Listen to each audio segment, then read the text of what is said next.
El 10 de mayo de 1940, Winston Churchill se convirtió en primer ministro de Gran Bretaña.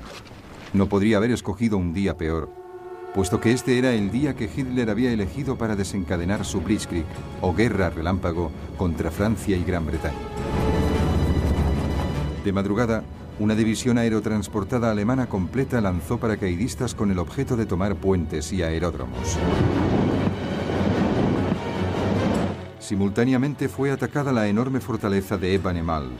Ingenieros paracaidistas fueron lanzados sobre esta desde planeadores alemanes que bajaban en picado. Rápidamente sus cañones fueron silenciados. Mientras tanto, cazas y bombarderos alemanes atacaban bases aéreas holandesas y belgas. Seguidamente las fronteras fueron abiertas por la fuerza. Fue entonces cuando el Grupo B del ejército de Hitler, a las órdenes del general Fedor von Bock, entró en Holanda y Bélgica.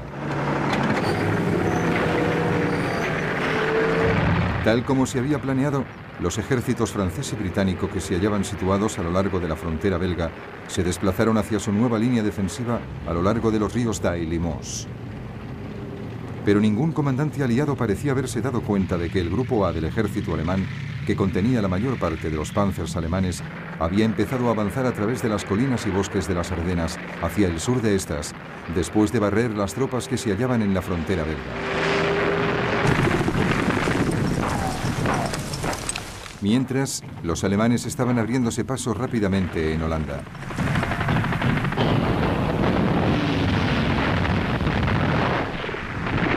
El obsoleto ejército holandés no podía equipararse a la muy afinada máquina de guerra alemana. Y se hallaba bajo un ataque aéreo intenso y continuado por parte de la Luftwaffe, que deambulaba libremente por los cielos sin hallar oposición alguna. El 14 de mayo, los alemanes exigían la rendición del puerto de Rotterdam. Mientras los holandeses dudaban, un gran número de bombarderos de la Luftwaffe despegó. Y volaban hacia su objetivo cuando los holandeses aceptaron entregar Rotterdam. Pero parece ser que el mensaje de revocación nunca llegó a los bombarderos. Y la ciudad de Rotterdam fue devastada. Los holandeses capitularon al día siguiente. Y entonces llegó el mazazo. Aquello que franceses y británicos pensaron que nunca iba a pasar, sucedió. Los panzers alemanes habían atravesado las Ardenas y habían alcanzado el río Moss al anochecer del 12 de mayo.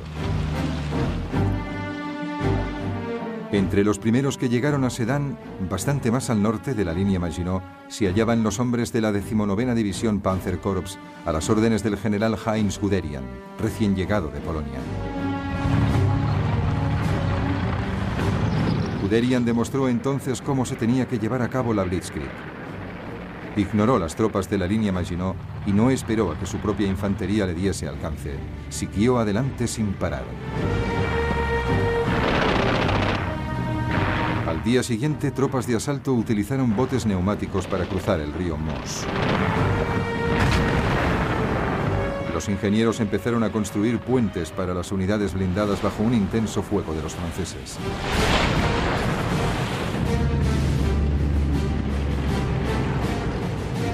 El día 14, los panzers empezaron a cruzar el río.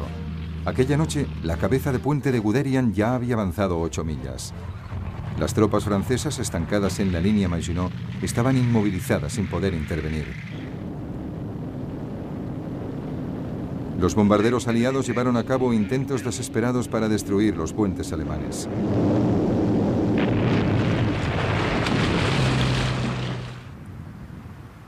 Pero la mayoría fueron derribados.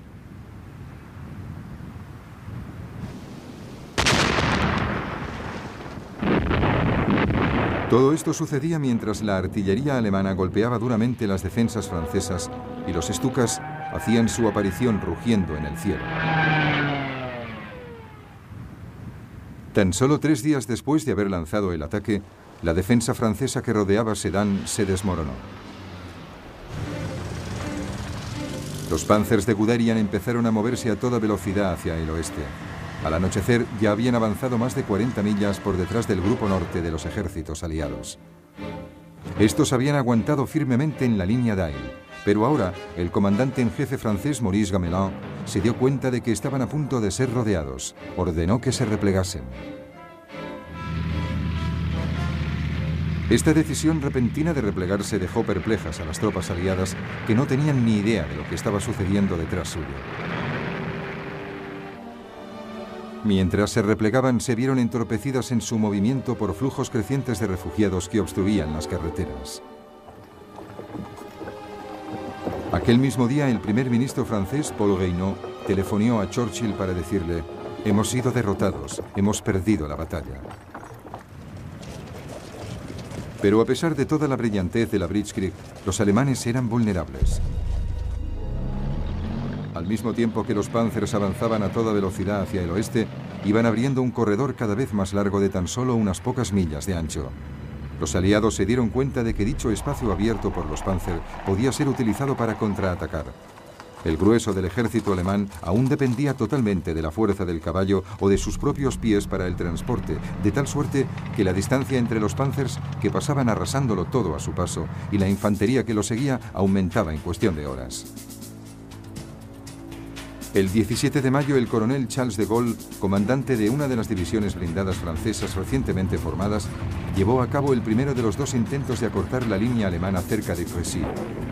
Pero el engorroso sistema de mando francés implicaba que las unidades eran enviadas a la batalla poco a poco y no en un frente ofensivo coordinado.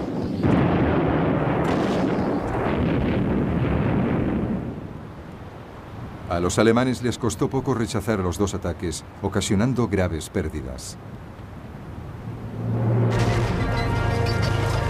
Guderian interpretó las órdenes de hacer un frente ofensivo coordinado de manera muy libre y siguió avanzando sin tenerlas en cuenta. El día 19 de mayo sus unidades de vanguardia ya estaban más allá de Péronne, y el día 20, en un embate extraordinario de 56 millas, al mediodía fue tomada Amiens. A las 9 de la noche de aquel mismo día cayó Abbeville, a solo 14 millas del Canal de la Mancha. Y a medianoche, un batallón de la segunda división Panzer alcanzaba la costa en Noyers.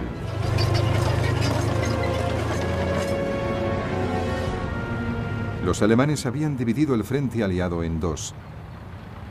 Ahora todo dependía de si podrían defender este corredor largo y delgado o si los aliados podrían contraatacar.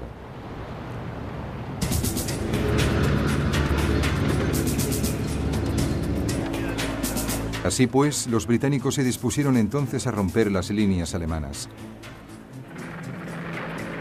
El 21 de mayo, dos batallones blindados británicos se prepararon para lanzar un ataque al sur de Arras.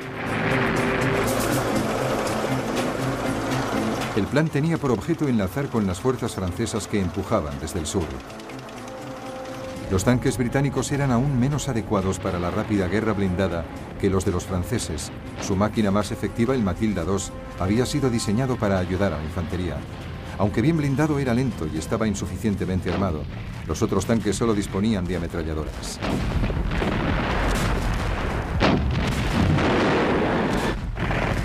A los alemanes les costó poco trabajo rechazar el ataque, pero a pesar de ello, el ataque tuvo su efecto.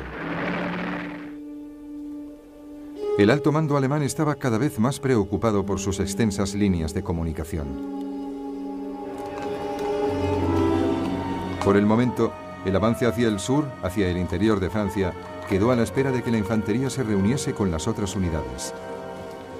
La prioridad era efectuar un viraje hacia el norte y eliminar la fuerza expedicionaria británica y el primer ejército francés que luchaba junto a ella. El 22 de mayo, Guderian y los Panzers iniciaron el ataque para destruir los ejércitos aliados. Por aquel entonces, estos se estaban retirando hacia los puertos de Boulogne, Calais y Dunkerque, pero estaban atrapados. El 23 de mayo, el general Alan Brooke, comandante del segundo cuerpo de ejército británico, escribía: «Solo un milagro podría salvar la fuerza expedicionaria británica». 2 días más tarde, los alemanes tomaban Boulogne.